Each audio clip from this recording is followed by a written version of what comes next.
Oke, bismillahirrahmanirrahim. Assalamualaikum warahmatullahi wabarakatuh. Teman-teman semua, kita ketemu lagi pada mata kuliah Ekonomi Politik. Kali ini kita melanjutkan materi sebelumnya, yaitu Ekonomi Politik Indonesia pada era Pramerdeka Part 2 ya, karena sebelumnya kan Part 1. Nah, teman-teman sekalian, kalau sebelumnya itu kita membicarakan ekonomi politik Indonesia Pramerdeka pada masa VOC ya, pada awal datangnya POC sampai dengan bangkrutnya POC, maka pada pertemuan ini kita membicarakan bagaimana kondisi ekonomi Indonesia pada masa pemerintah kolonial Belanda pasca POC. Nah, jadi teman-teman sekalian, bangkrutnya POC itu kan POC itu kan perusahaan dagang ya. Jadi dia tidak langsung di bawah kontrol pemerintah Belanda, tapi dia perusahaan dagang. Ketika dia bangkrut oleh berbagai sebab yang saya jelaskan pada pertemuan sebelumnya, pemerintah Belanda kemudian mengambil alih kekuasaan dengan membayar seluruh hutang POC. Jadi kekuasaan di tanah Jawa dan sekitarnya atau yang kemudian disebut Hindia Belanda gitu ya, itu diambil alih oleh pemerintah Belanda dengan membayar seluruh utang POC itu.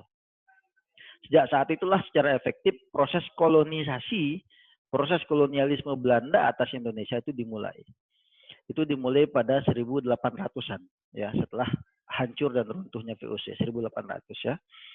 Nah, pada paruh seperempat pertama abad 19, 1800-an awal itu pemerintah Hindia Belanda ya, gubernur jenderalnya saat itu berusaha untuk mereformasi kebijakan ekonomi politik di Hindia Belanda dengan menerapkan konsep-konsep ekonomi liberal.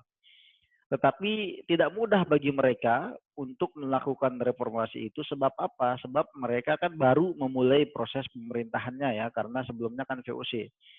Transisi dari VOC ke pemerintah kolonial Hindia Belanda itu tidak berlangsung mudah gitu. Artinya masyarakat lokal itu tidak mudah menerima. Kalau sebelumnya kan VOC diterima karena ada interaksi dagang di situ. Ada hubungan bisnis di situ. Tapi begitu pemerintah Belanda yang mengambil alih kekuasaan itu tidak lagi hubungan dagang sifatnya, tapi lebih bersifat hubungan politik. Yang artinya kemudian masyarakat merasa bahwa ini ada upaya penjajahan. Sehingga waktu itu pada awal abad 19 sulit sekali untuk menemukan rekan kerjasama pada elit-elit lokal. Elit-elit lokal yang dulunya bekerja sama dengan VOC itu tidak bersedia untuk bekerja sama dengan pemerintah kolonial Hindia Belanda. Terjadi perlawanan-perlawanan macam-macam bentuknya, yang puncaknya kemudian adalah terjadinya Perang Jawa. Perang Jawa itu ya kita mengenalnya dengan Perang Diponegoro. Kisah pemberontakan perlawanan Diponegoro. Itu tidak pernah dalam sejarah Belanda menghadapi perlawanan yang sehebat itu. Perangnya berlangsung bertahun-tahun. Sejak 1825 sampai dengan 1830. Ya, itu sekitar 5 tahun berlangsung perang itu antara pasukan Pangeran Diponegoro melawan pemerintah Belanda, pemerintah kolonial Hindia Belanda gitu ya. Nah, karena adanya perang dan segala macam itu terjadi kebangkrutan besar di pemerintahan Hindia Belanda. Jadi sudahlah mereka membayar hutang-hutang VOC, mereka kemudian juga dihadapkan pada kondisi di mana mereka rugi perang banyak. Mereka menang perang ya, tapi kerugian akibat perang itu besar sekali. Biaya perangnya mahal sekali, sehingga nyaris bangkrut sebenarnya juga pemerintah kolonial itu. Sampai kemudian Gubernur Jenderal Hindia Belanda saat itu, Van der Bos namanya, diperintahkan oleh Ratu Belanda, Raja Belanda waktu itu untuk apa? Untuk bagaimanapun caranya harus bisa dengan cepat mengisi kas anggaran negara Belanda yang kosong akibat perang itu. Baik perang yang di Indonesia, perang Jawa, perang Diponegoro itu, maupun perang yang dihadapi Belanda di Eropa sana dengan Belgia dan sebagainya. Ya. Nah, karena desakan dari pusat, desakan dari Belanda sana, akhirnya kemudian Gubernur Jenderal Van der Bos itu kemudian membuat kebijakan yang disebut dengan kebijakan tanam paksa. Culture Stelsel namanya, ya. Jadi pasca Perang Jawa itu diberlakukan kebijakan tanam paksa atau Kultur Stelsel namanya. Berlangsung 40 tahun itu, 1830 sampai 1870. Di sisi lain, setelah Perang Jawa, tidak ada lagi perlawanan-perlawanan yang cukup kuat di tanah Jawa, di tanah Indonesia ya, sehingga kontrol dan kekuasaan dari pemerintah kolonial itu semakin kuat. Ada perang-perang besar lainnya seperti perang Padri di Sumatera, kemudian ada perang Imam Bonjol dan sebagainya, tapi tidak ada yang sebesar perang Diponegoro.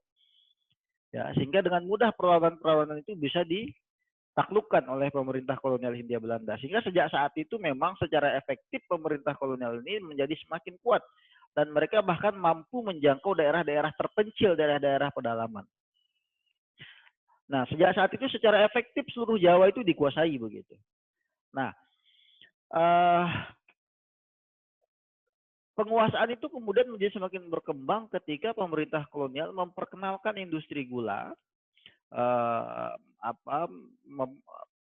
tidak hanya memperkenalkan tapi mengontrol penuh industri gula, ya. Mengontrol penuh industri gula ini berarti kan dengan segala chain-nya, segala rantainya, termasuk di dalamnya adalah penanaman tebu misalnya. Nah, karena mengontrol penanaman tebu, industri gula segala macam yang itu melibatkan hampir sebagian besar rakyat Indonesia, maka terjadilah penjajahan yang secara efektif langsung dari pemerintah kolonial kepada rakyat Indonesia itu sendiri, terutama di Jawa. Ya. Nah, dalam proses tanam paksa itulah, politik tanam paksa itulah pemerintah kolonial memperkenalkan banyak komoditas perkebunan seperti kopi, tembakau dan sebagainya, termasuk kakao ya, coklat itu ya dan macam-macam ya. Nah, pada masa tanam paksa ini konsepnya adalah apa? Masyarakat dipaksa untuk menanam komoditas tertentu, lalu kemudian nanti dari komoditas itu mereka harus menyetor semacam bagi hasil sebagai pajak gitu. Jadi sebagian dari hasil panen petani itu disetor kepada pemerintah kolonial sebagai hasil pajak gitu. Nah, inilah yang kemudian dianggap sebagai penjajahan yang paling tidak manusiawi sepanjang sejarah itu gitu ya, dan oleh karenanya sistem tanam paksa ini ditentang sebenarnya dari dalam negeri Belanda itu sendiri karena dia tidak manusiawi. Untuk mengisi kekosongan kas negara Belanda, rakyat Indonesia yang dipaksa untuk bekerja keras menanam tanaman tertentu ya sebagai bentuk pajak kepada pemerintah kolonial. Jadi setiap rakyat itu ditargetkan Anda harus menanam sekian banyak tebu, Anda harus menanam sekian banyak kopi. Itu adalah bentuk pajaknya gitu loh. Nah, sedangkan rakyat menjadi kelaparan gitu. Karena waktu itu kan rakyat sebenarnya tidak memerlukan kopi apa semacam itu, biasanya mereka menanam padi gitu ya. Mereka jadi tidak menanam padi karena ada paksaan untuk mereka menanam yang lain-lain sebagai bentuk pajak kepada negara, kepada pemerintah Hindia Belanda. Sehingga banyak sekali orang yang mati kelaparan saat itu, banyak orang hidup dalam suasana busung lapar gitu ya, dan malnutrisi dan sebagainya. Ya. Nah, tetapi pada saat yang sama kekuasaan pemerintah kolonial juga semakin luas gitu. Semakin luas, ya. Pada awal abad ke-20 ya, tahun 1900-an awal itu efektif pemerintah kolonial itu menguasai seluruh wilayah Indonesia yang kita kenal sekarang. Nah, teman-teman sekalian, kebijakan tanam paksa itu diambil itu karena elit-elit lokal Jawa sulit diajak kerjasama untuk mengembangkan ekonomi dengan konsep liberal. Tadi saya sudah jelaskan ya, di awal kan berusaha melakukan reformasi ekonomi tapi gagal gitu ya, sehingga terjadi perang Jawa, lalu kemudian terjadi kerugian besar. Ini kronologisnya. Karena kerugian besar itu kemudian mereka memaksa masyarakat untuk membayar pajak dengan komoditas-komoditas pertanian tertentu. Ya. Nah, sistem tanam paksa ini sebenarnya sempat menguntungkan perekonomian Belanda secara makro karena dia dengan cepat bisa mengisi kas negara yang kosong akibat perang dan macam-macam tadi itu.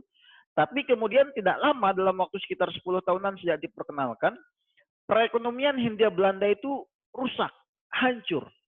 Kenapa? Karena tidak ada proses transaksi ekonomi di situ, tidak bebas orang melakukan transaksi ekonomi, terlalu banyak intervensi terhadap pasar gitu ya, sehingga pasar menjadi tidak sempurna. Akibatnya secara makro apa terjadi? Collapsing dalam berbagai sektor ekonomi. Ya, proses akumulasi sangat minim, kualitas kesejahteraan masyarakat menjadi sangat buruk, banyak yang kelaparan dan sebagainya. Infrastruktur juga tidak berkembang, gitu. Sebagian besar wilayah Indonesia masih menjadi terisolir gitu ya. Infrastruktur tidak berkembang. Ya. Nah, jadi sempat bangkrut karena kebangkrutan itu kemudian banyak tuntutan dari dalam negeri Belanda untuk menghentikan sistem tanam paksa ini sehingga kemudian diberlakukanlah Undang-Undang Pertanahan pada tahun 1870 yang ini kita kenal sebagai Undang-Undang Agraria pertama di Indonesia gitu ya. Nah, yang undang-undang ini em, memungkinkan adanya hak kepemilikan atas tanah yang dengan undang-undang ini dianggap sebagai mulainya berlaku liberalisasi ekonomi di Hindia Belanda.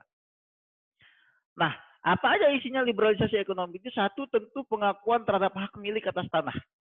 Jadi tanah boleh dimiliki oleh swasta. Ya. Nah, sejak saat itu kemudian investasi asing banyak sekali masuk ke wilayah Jawa itu. Untuk apa? Ya untuk menguasai lahan-lahan di sana untuk membangun perusahaan-perusahaan di sana. Di sanalah mulai subur kemudian perusahaan teh, perusahaan gula, tebu dan sebagainya.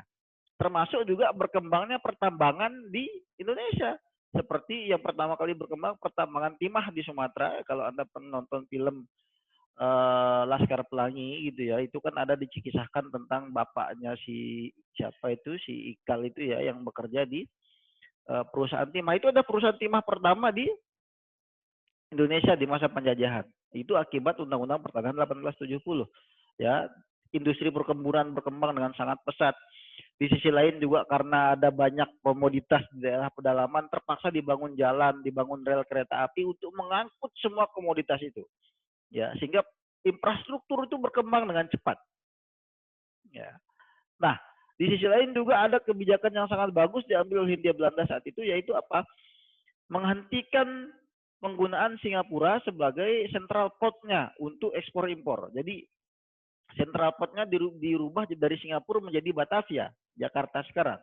Nah, sehingga seluruh komoditas itu diperjualbelikan ke luar negeri tidak melalui Singapura tapi melalui Batavia. Nah, ini menyebabkan tumbuhnya industri jasa di Batavia, perbankan tumbuh, ya, kemudian tuku-tuku tumbuh, ya, terjadi pertumbuhan jumlah populasi dan terbentuklah kawasan urban Jakarta, kawasan perkotaan di Jakarta. Ya. Nah, ini yang terjadi pasca liberalisasi ekonomi tahun 1870. Ya, meskipun sempat terjadi resesi ya, secara global gitu pada tahun 1880-an, namun ketika mulai pulih secara global, pulih juga di Hindia Belanda dan kesejahteraan rakyat membaik.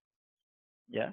Dan dari semua uang yang dihasilkan di tanah Indonesia di Hindia Belanda saat itu, 25%-nya itu disetor kepada pemerintah Belanda di Den Haag di Belanda. Ya. Sehingga waktu itu Belanda menjadi salah satu negara ya dengan kekuatan kolonial terbesar ketiga di dunia setelah Inggris dan Prancis. Bayangkan. Itu gara-gara mereka menjajah Indonesia. Jadi begitu besar keuntungan yang didapatkan dari Indonesia. Itu yang membuat mereka tidak bisa melepas begitu saja Indonesia ketika Jepang kalah dalam Perang Dunia Kedua. Oke teman-teman sekalian. Kemudian pada awal abad ke-20, karena perekonomian mengalami kemajuan yang sangat signifikan, ya, muncul kesadaran dan muncul juga kebutuhan dari kolonial ini, pemerintah kolonial ini, tentang mereka memerlukan tenaga kerja terdidik dari unsur masyarakat pribumi. Karena kan jumlah masyarakat Belanda itu sendiri sedikit, teman-teman. Dan tidak semua masyarakat Belanda itu bisa diangkut ke Indonesia, ke tanah Hindia Belanda. Sehingga cara mereka untuk bisa mendapatkan tenaga kerja adalah dengan mendidik masyarakat lokal. Di sisi lain ada juga tuntutan untuk balas budi atas kebijakan tanam paksa yang pernah diberlakukan sebelumnya, sehingga diberlakukanlah apa yang disebut dengan politik etis atau politik balas budi. Ya. Yaitu dengan apa? Dengan menyediakan pendidikan kepada rakyat pribumi, meskipun sangat terbatas hanya kepada golongan anak-anak bangsawan atau anak-anak priai saja. Ya. Nah, jadi tujuannya sebenarnya bukan untuk mensejahterakan atau bukan untuk meningkatkan, mencerdaskan kehidupan bangsa, bukan. Tapi untuk apa? Menyediakan tenaga-tenaga terampil lokal ya, yang saat itu kebutuhan tenaga kerjanya mulai banyak karena pertumbuhan ekonomi sangat signifikan begitu. Meskipun ternyata apa? Hasilnya adalah gerakan perlawanan, kesadaran nasional yang menumbuhkan semangat nasionalisme Indonesia, lalu kemudian ingin memerdekakan diri dari Belanda. Jadi tujuan awal untuk melatih para profesional pribumi gitu ya, tenaga kerja pribumi, berujung pada perlawanan orang-orang terdidik gitu.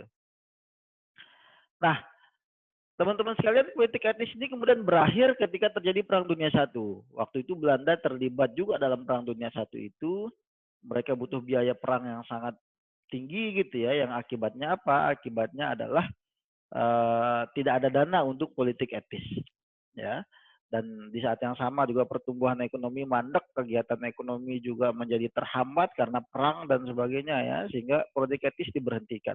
Tetapi ketika politik etis diberhentikan, kesadaran kolektif masyarakat, terutama dari yang terdidik ini sudah muncul bahwa satu-satunya cara untuk mensejahterakan rakyat Indonesia adalah rakyat pribumi adalah dengan merdeka gitu. Muncul kesadaran nasional di situ. Ya. Nah, di sisi lain terjadi juga depresi besar secara global pada pasca Perang Dunia I, karena kan Perang Dunia I itu melibatkan banyak negara, banyak energi tersedot ke sana, sumber daya ekonomi banyak tersedot ke sana.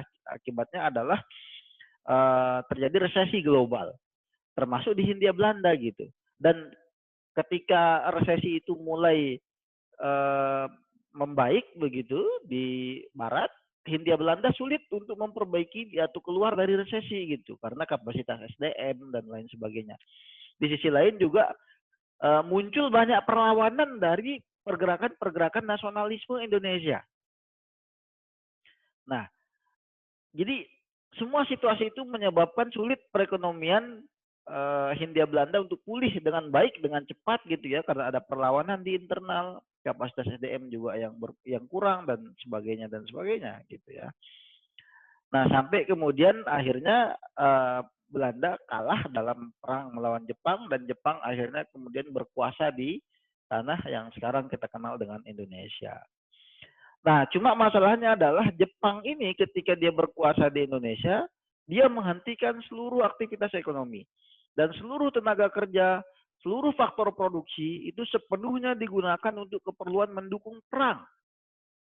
Jadi tidak ada transaksi ekonomi, semua orang dijadikan romusa, kerja paksa.